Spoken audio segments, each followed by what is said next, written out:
Lump sum പേയ്മെന്റുകൾ, അതായത് ഒറ്റയടിക്ക് നടത്തുന്ന വളരെ വലിയ രീതിയിലുള്ള നിക്ഷേപങ്ങൾ.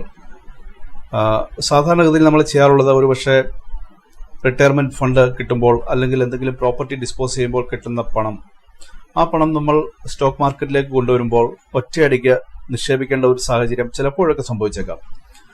ഒരുപക്ഷെ അത് യുലിപ്പ് പോലെയുള്ള സിംഗിൾ പ്രീമിയം കൊടുക്കുന്ന പോളിസികളാവാം, യൂണിറ്റ് ലിങ്ക്ഡ്, അതല്ല എങ്കിൽ മ്യൂച്വൽ ഫണ്ടുകളാവാം. അപ്പോൾ എവിടെയായിരുന്നാലും അങ്ങനെ ചെയ്തു കഴിഞ്ഞാൽ എന്താണ് നമുക്ക് ഉണ്ടാകുന്ന കുഴപ്പങ്ങൾ എന്നുള്ളതാണ് ഈ വീഡിയോയിൽ നമ്മൾ പഠിക്കാൻ ശ്രമിക്കുന്നത്. വൺ ടൈം ഹ്യൂജ് ഇൻവെസ്റ്റ്മെന്റ് അതൊരു ബാഡ് സ്ട്രാറ്റജി ആണ് എന്ന് പറയാൻ എന്താണ് കാരണം? ആദ്യത്തേത് മാർക്കറ്റ് ടൈമിങ്. നമ്മൾ മാർക്കറ്റിൽ ഇറങ്ങുന്ന ആ സമയം അത് ഫേവറബിൾ ആയിട്ടുള്ള ഒരു പോയിന്റ് ആണോ എന്ന് നമുക്ക് മുൻകൂർ അറിയാൻ കഴിയുകയില്ല.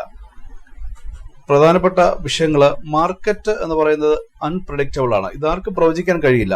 ഷോർട്ട് ടൈമിൽ പ്രവചിക്കാൻ കഴിയില്ല, ലോങ് ടൈമിലും പ്രവചിക്കാൻ കഴിയില്ല. അപ്പൊ ഇങ്ങനെയുള്ള ലംസം ഇൻവെസ്റ്റ്മെന്റുകൾ നമ്മൾ ചെയ്താൽ നമ്മുടെ ഫുൾ ക്യാപിറ്റൽ ഇമ്മീഡിയറ്റ് ആയിട്ടുള്ള റിസ്കിലേക്ക് നമ്മൾ വിടുകയാണ് ചെയ്യുന്നത്. അവിടെ നമുക്ക് അഡ്ജസ്റ്റ്മെന്റുകൾ ഒന്നും ചെയ്യാൻ സാധിക്കുന്നില്ല.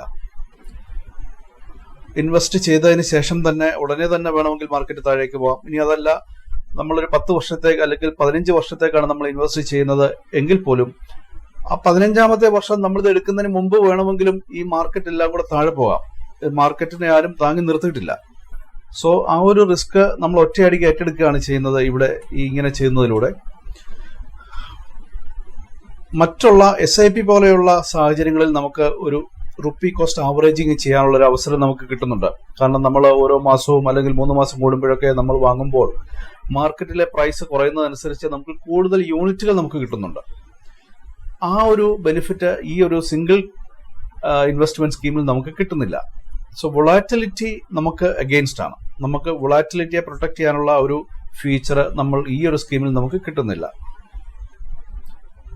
ഒരു പക്ഷേ നമ്മൾ ഏറ്റവും ഹൈ ആയിട്ട് നിൽക്കുന്ന ഒരു സമയത്താണ് ഈ ഒരു ഇൻവെസ്റ്റ്മെന്റ് നടത്തുന്നതെങ്കിൽ നമ്മുടെ ആവറേജ് കോസ്റ്റ് എന്ന് പറയുന്നത് ഹയർ സൈഡാണ്. നമുക്ക് പ്രോഫിറ്റബിൾ ആവാൻ ബുദ്ധിമുട്ടും. മറ്റൊന്ന്, നമ്മളുടെ കയ്യിലുള്ള ഫണ്ടുകളൊക്കെ ഒരുപക്ഷെ ഇൻവെസ്റ്റ്മെന്റ് പിന്നെ റിട്ടയർമെന്റ് ഫണ്ടൊക്കെ നമ്മൾ ഇങ്ങനെ മൊത്തത്തിൽ ഇട്ട് കഴിഞ്ഞാൽ നമ്മൾ വറീഡ് ആവും. ശരിക്കും ഒരു പാനിക്കിലേക്ക് നമ്മൾ കടക്കുകയും അഥവാ പ്രൈസ് താഴോട്ട് പോവുകയാണെങ്കിൽ പിന്നെ നഷ്ടത്തിലാണെങ്കിലും വിറ്റിട്ട് ബാക്കിയുള്ള ക്യാപിറ്റൽ സേവ് ചെയ്യാം എന്നുള്ള ഒരു പോളിസിയിലോട്ട് മാറിക്കഴിഞ്ഞാൽ നമുക്ക് അത് വളരെ വലിയ രീതിയിലുള്ള നഷ്ടം അവിടെ സംഭവിക്കാം. അതായത് പാനിക് സെല്ലിംഗ് ചെയ്താലാണ് ആ നഷ്ടം നമുക്ക് വരിക, ഡൗൺ ടേൺ സംഭവിക്കുമ്പോൾ. അപ്പോൾ ഒരു ദീർഘകാല അടിസ്ഥാനത്തിൽ നമുക്ക് അത് ആ ഒരു ഇൻവെസ്റ്റ്മെന്റ് മുന്നോട്ട് കൊണ്ടുപോകുമ്പോൾ അത് അവിടെ നിൽക്കുന്നിടത്തോളം കാലം നമുക്ക് ഒരു ഇമോഷണൽ വിഷയം നമ്മൾ വിധേയരായിട്ട് നമുക്ക് നിൽക്കാൻ കഴിയുള്ളൂ. കാരണം ഇവിടെ ഹെഡ്ജിങ് നമ്മൾ ചെയ്യാനുള്ള അവസരമില്ല, ആവറേജ് പ്രൈസ് ഹൈ ആയിട്ട് നിൽക്കുന്നു, ഇങ്ങനെയുള്ള വിഷയങ്ങളാണ്. ഒറ്റയടിക്ക് പൈസ ഇടുമ്പോൾ പ്രൈസ് താഴെ വരുമ്പോൾ വാങ്ങുവാനുള്ള ഒരു അവസരം നമുക്ക് കിട്ടുന്നില്ല. സോ ബെറ്റർ എൻട്രി പോയിന്റ്സ് എന്ന് പറഞ്ഞാൽ കൂടുതൽ പ്രോഫിറ്റബിലിറ്റി കിട്ടാൻ സാധ്യമാവുന്ന രീതിയിലുള്ള കുറഞ്ഞ പ്രൈസുകൾ ലോങ് ടൈമിൽ നോക്കുമ്പോൾ ആ ഒരു അവസരം ഈ ഒരു സ്കീമിൽ നമുക്കില്ല. മാർക്കറ്റ് ഡിപ്പ് നമുക്ക് ക്യാപ്ചർ ചെയ്യണമെന്നുണ്ടെങ്കിൽ ഗ്രാജുവൽ ആയിട്ടുള്ള SIP പോലെയുള്ള സിസ്റ്റംസ് ആണ് നല്ലത്. ആവറേജ് ചെയ്യുമ്പോൾ നമുക്ക് ലോങ് ടൈം പ്രോഫിറ്റബിലിറ്റി വൺ ടൈമിനേക്കാൾ കൂടുതലാണ്. അതല്ലെങ്കിൽ നമ്മൾ ലക്കി ആവണം. വൺ ടൈം നമ്മൾ ഇൻവെസ്റ്റ് ചെയ്യുന്ന സമയത്ത് ഏറ്റവും താഴ്ന്ന മാർക്കറ്റിൽ നമുക്കത് ചെയ്യാൻ കഴിഞ്ഞാൽ മാത്രമാണ് നമുക്ക് ഇതുകൊണ്ട് ബെനിഫിറ്റ് കിട്ടുക. പക്ഷെ പലപ്പോഴും നമുക്ക് ആ ഒരു പോയിന്റ് കണ്ടുപിടിക്കാൻ സാധ്യമാവുകയില്ല നമ്മുടെ കയ്യിൽ ഫണ്ട് വരുമ്പോൾ.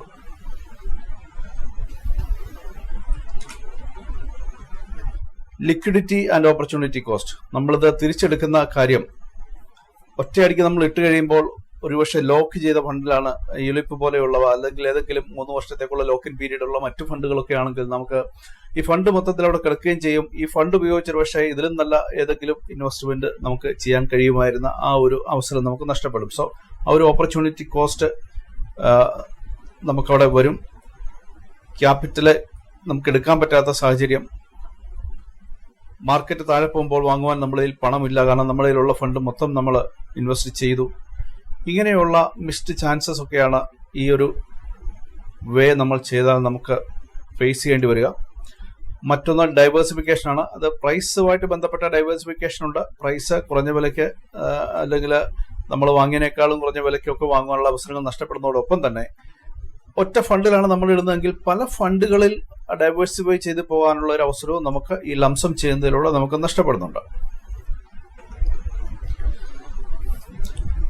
ആഗോളതലത്തിലുള്ള പ്രശ്നങ്ങൾ, ഒരുപക്ഷെ യുദ്ധങ്ങളാവാം, അതല്ലെങ്കിൽ കോവിഡ് പോലെയുള്ള വളരെ മാരകമായിട്ടുള്ള എന്തെങ്കിലും വിഷയങ്ങളാവാം. എന്തൊക്കെ ആയിരുന്നാലും ഒരു കാര്യം നമ്മൾ മനസ്സിലാക്കേണ്ടത്, നമ്മുടെ ഫണ്ട് എപ്പോഴും റിസ്കിലാണ് കിടക്കുക.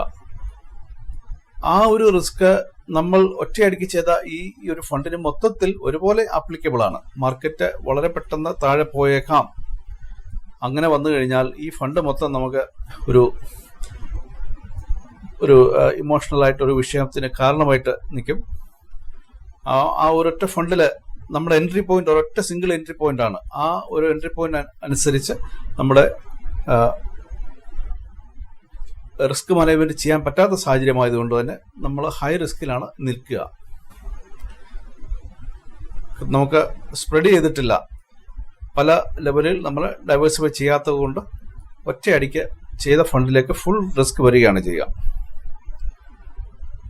സൈക്കോളജിക്കൽ ആങ്കറിങ് ഇതുകൊണ്ട് ഉദ്ദേശിക്കുന്നത്, നമ്മൾ എൻട്രി പോയിന്റുമായിട്ട് ബന്ധപ്പെട്ട് നമ്മൾ ആ ഒരു ആങ്കർ ചെയ്ത അവിടെ നിന്നാണ് നമ്മളുടെ ആ ഒരു പ്രോഫിറ്റബിലിറ്റി ലെവൽ നമ്മൾ കാൽക്കുലേറ്റ് ചെയ്യുക. സിസ്റ്റമാറ്റിക് ആയിട്ട് നമ്മൾ ഇൻവെസ്റ്റ് ചെയ്താൽ ആ ഒരു ഫ്ലെക്സിബിലിറ്റി നമുക്ക് കിട്ടുന്നുണ്ട്. അത് ഇവിടെ നമുക്ക് ലഭ്യമല്ല. പക്ഷേ ഇത്രയൊക്കെ പറയുമ്പോഴും എന്താണ് നമുക്ക് ചെയ്യാൻ കഴിയുക? ഈ ഒരു പ്രശ്നം സിംഗിളായിട്ട് ഒറ്റയടിക്ക് ഒരു ഫണ്ട് എവിടെയെങ്കിലും ഇടുന്നതിന് പകരം ചെയ്യാൻ കഴിയുന്ന മറ്റൊരു കാര്യം, ആ ഫണ്ട് എവിടെയെങ്കിലും പാർക്ക് ചെയ്യുക. തൽക്കാലത്തേക്ക് എവിടെയെങ്കിലും പാർക്ക് ചെയ്ത്, ഒരു പക്ഷേ FD പോലെയുള്ള എവിടെയെങ്കിലും പാർക്ക് ചെയ്തതിന് ശേഷം മാസാമാസം കുറച്ച് പൈസ SIP-യിലോട്ട് മാറ്റിയിട്ട് SIP സിസ്റ്റത്തിലോട്ട് കൊണ്ടുവന്നിട്ട് പിന്നെ മ്യൂച്വൽ ഫണ്ടിലോ അല്ലെങ്കിൽ മ്യൂച്വൽ ഫണ്ടിലോ മറ്റോ ഇൻവെസ്റ്റ് ചെയ്ത് കഴിഞ്ഞാൽ കുറച്ചുകൂടെ മെച്ചമാവാൻ ചാൻസ് കൂടുതലാണ്. റിസ്ക് വൈസ് അല്ലെങ്കിൽ കുറച്ച് ലിക്വിഡ് ആയിട്ടുള്ള ഫണ്ടുകളിലേക്ക് മാറ്റാൻ പറ്റും. ഡൈവേഴ്സിഫൈ ചെയ്തുകൊണ്ട് ഉള്ള ഫണ്ട് മാനേജ്മെന്റിലേക്ക് കടക്കാൻ പറ്റും. എമർജൻസി ഫണ്ട് മാറ്റിവെച്ചിട്ട് ഇതൊക്കെയാണ് ചെയ്യാൻ കഴിയുക. പക്ഷേ ഇതിനകത്ത് ഏറ്റവും നല്ല ഓപ്ഷൻ എന്ന് പറയുന്നത് ഹെഡ്ജ് ചെയ്തുകൊണ്ടുള്ള ഒരു സ്ട്രാറ്റജിയാണ്. അതിന് ഓപ്ഷൻ സെല്ലിംഗ് എന്ന് പറയും. ഓപ്ഷൻ സെല്ലിങ്ങിൽ നമ്മൾ ഹെഡ്ജ് ചെയ്തിട്ടുണ്ട് ഫുള്ളി. അതുകൊണ്ട് തന്നെ നമ്മൾ ക്യാപിറ്റൽ ബൾക്കായിട്ട് ഇട്ട് കഴിഞ്ഞാൽ നമുക്ക് ചെയ്യുവാൻ ഏറ്റവും കംഫർട്ടബിൾ ആയിട്ട് ചെയ്യാൻ കഴിയുന്നത് ഓപ്ഷൻ സെല്ലിംഗ് തന്നെയാണ്. ഓപ്ഷൻ സെല്ലിങ്ങിലൂടെ നമ്മുടെ ക്യാപിറ്റൽ ഫുൾ നമുക്ക് ഇഷ്ടമുള്ള ലെവലിൽ തന്നെ നമുക്ക് നമ്മുടെ ക്യാപിറ്റൽ ഹെഡ്ജ് ചെയ്യാൻ പറ്റും. അതിന് താഴേക്ക് നമുക്ക് റിസ്ക് വരില്ല. മാത്രമല്ല പലതരത്തിലുള്ള സ്ട്രാറ്റജികൾ നമുക്ക് ഇംപ്ലിമെന്റ് ചെയ്യാൻ പറ്റും. ഓരോ മാസവും വേണമെന്നുണ്ടെങ്കിൽ പ്രൈസ് കുറഞ്ഞ ലെവലിലേക്ക് എത്തിയിട്ട് സ്റ്റോക്ക് വാങ്ങാൻ പര്യാപ്തമാവുന്ന രീതിയിലുള്ള സ്ട്രാറ്റജികളുണ്ട്. For example cash secured put അല്ലെങ്കിൽ കവേർഡ് കോൾ പോലെയുള്ള സ്റ്റോക്ക് വാങ്ങിയതിന് ശേഷം കോൾ ഓപ്ഷൻസ് വിൽക്കുക. ഇങ്ങനെയുള്ള ഒരുപാട് സ്ട്രാറ്റജികൾ ഇംപ്ലിമെന്റ് ചെയ്തുകൊണ്ട് നമ്മുടെ ക്യാപിറ്റല് ഫുൾ പ്രൊട്ടക്ട് ചെയ്തുകൊണ്ട് ഓപ്റ്റിമൈസ് ചെയ്തുകൊണ്ട് നല്ല രീതിയിലുള്ള പ്രോഫിറ്റബിൾ ആയിട്ടുള്ള സിസ്റ്റം ചെയ്യാനാണ് ബൾക്കായിട്ട് ഫണ്ട് ഉള്ളവർക്ക് ചെയ്യാൻ കഴിയുന്ന ഏറ്റവും നല്ല ഒരു option. Thank you for watching.